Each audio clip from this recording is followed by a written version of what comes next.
Assalamualaikum, Prof Mas Universiti Pendidikan Sultan Idris. Hari ini saya nak kongsi tips membina keluarga yang bahagia hasil daripada perkongsian oleh klien saya. Baru ini saya didatangi oleh satu klien yang mengalami grief yang amat teruk dan sehingga menyesal, dan beliau rasa begitu teruk emosi kerana telah kehilangan seorang suami, dan benda itu telah berlaku selama lebih daripada 4 tahun, tapi penyesalan itu sangat kuat dirasakan sekarang, sehingga dia katakan kepada saya benda yang paling menyakitkan, yang sangat menyakitkan, yang tak tertanggung sakitnya ialah menyesal. Dan tambahan pula menyesal itu berlaku kepada seseorang yang disayangi, tapi orang tu tidak ada lagi di dunia ini untuk diulang dan dicipta semula memori kerana benda itu telah berlaku. Jadi saya kongsi kisah ini sebagai jadi teladan kepada saya dan pasangan yang lain. Okey, beliau seorang isteri yang telah berkahwin dengan seorang suami, dan sepanjang perkahwin itu, daripada mula berkahwin sehingga lebih 10 tahun berkahwin, beliau mengatakan beliau sentiasa tidak puas hati dengan suami, sentiasa marah suami dia. Dia selalu marah suami dia, dia selalu mengungkit-ungkit perbuatan-perbuatan suami dia, dan dia rasa suami dia tidak pernah menyayangi dia, dan dia kata suami dia sangat kedekut, dan dia memikirkan benda-benda yang negatif tak amat sangat kepada pasangan dia, mengakibatkan dia tidak pernah menikmati keseronokan, kepuasan dalam hidup, gelak ketawa dan sebagainya kerana pemikiran dan keadaan diri dia sendiri yang sentiasa negatif dan marah. Kerana dia katakan dia telah melahirkan 4 orang anak, tapi suaminya tak pernah beri hadiah setiap kali anaknya dilahirkan. Maka dia mencemburui pasangan yang lain yang dapat hadiah setiap kali melahirkan anak. Dan kadang-kadang suami dia lupa sambut hari jadi dia dan tak pernah beri hadiah. Dan satu ketika dia pernah minta gelang emas kerana dia teringin pakai gelang emas. Dan dia kata dia pula orang yang tak pernah minta, tapi dia memendam perasaan, dia kurung dalam diri, dia rasa murung dan dia berungut pada diri dia sendiri, dia tidak pernah bersyukur, dan dia luahkan perasaan tu, dia marah, tak puas hati, ungkit, tengking, dia marah. Dan satu istilah dia suka marah suami dia. Dan bila dia nak beri gelang emas, suami dia pula kata, ya nanti saya akan buat kad kredit, kita akan buat hutang baru, nanti keluarga kita bermasalah, banyak hutang. Jadi cakap suami dia tak menyakitkan hati dia. Jadi dia pun marah, rasa bersalah. Jadi hubungan tu tak baik, dan mereka tidak ada banyak memori-memori indah dalam kehidupan untuk dinikmati sebagai sepasang suami isteri. Sehinggalah suatu hari suaminya sakit, dan bila sakit dia jaga dengan agak baik selama dalam 3-4 bulan. Tapi selepas tu tiba-tiba suaminya mati. Dan bila suaminya mati, tiba-tiba lahir satu perasaan baru pada si isteri, di mana dia rasa sangat menyesal, sangat hiba, sangat sakit, iaitu dia tidak ada memori indah bersama suaminya. Kerana daripada awal kahwin dia asyik marah dan suka marah, dia suka tengking, dia suka merungut dan muka masam. Dan dikatakan kepada saya dia tidak pernah duduk minum secawan kopi dan sekeping roti sambil gelak ketawa bersembang dengan suaminya, kerana dia suka melihat keburukan. Walaupun suaminya ada beberapa kebaikan seperti sayang anak-anak, pandai mengambil hati ibu mertua dan tak pernah memukulnya, tapi dia suka melihat keburukan. Sebab itu saya kata tips yang penting dalam kekeluargaan ialah tidak ada pasangan yang sempurna. Kesempurnaan dalam hubungan suami isteri ialah kita bersama-sama membina kesempurnaan dengan melihat walaupun satu cebis kebaikan. Jika kita tidak belajar untuk bersyukur, kita tidak akan menikmati hidup. Jika kita tidak menikmati hidup, kita akan merungut dan hidup dalam penderitaan. Saya tidak menyebelahi suami dan saya tidak menyebelahi isteri. Tetapi apabila si isteri marah, tengking, merungut, mengungkit, maka si suami juga sengsara. Dia pun tak selesa, marah, rasa stres dan sebagainya. maka hubungan tu sebenarnya tak bahagia. Dua-dua pasangan tidak bahagia dan dua-dua stres dan dua-dua menderita. Dan akhirnya suaminya sakit dalam masa 3-4 bulan tu, 5 bulan tu, dan tiba-tiba suaminya meninggal. Bila suaminya meninggal, dia kata kepada saya, dia tidak ada memori indah yang tinggal dalam fikirannya. Yang ada hanya kemarahan, ungkit-mengungkit, sentiasa tak puas hati, merungut, bergaduh, meninggikan suara, dan dia menyesal.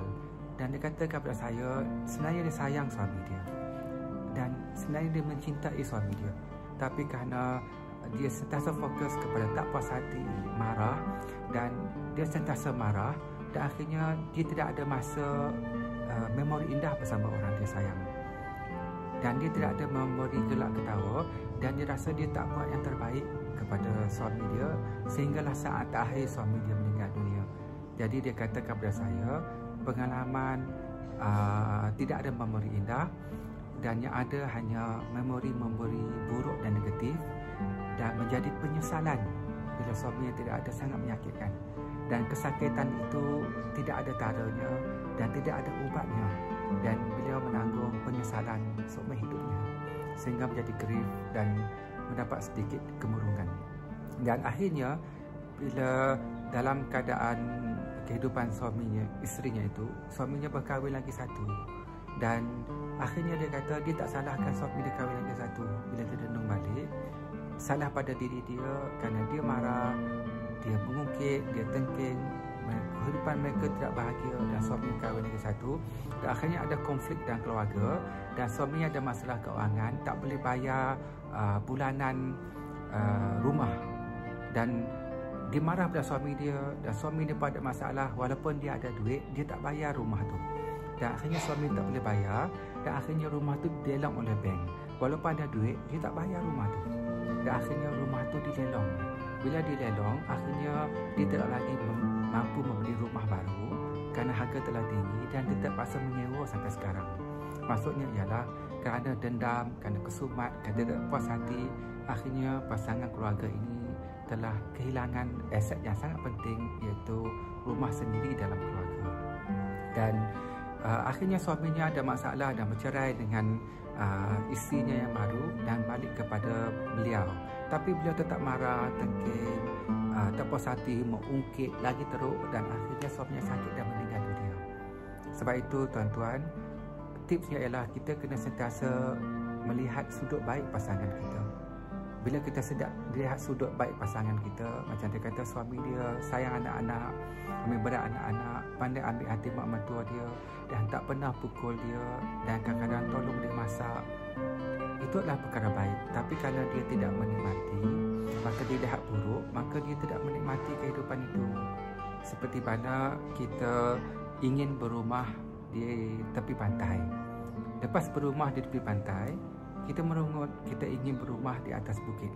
Selepas berumah di atas bukit, kita merungut, kita ingin berumah di tepi sungai yang ada air terjun dan air mengalir.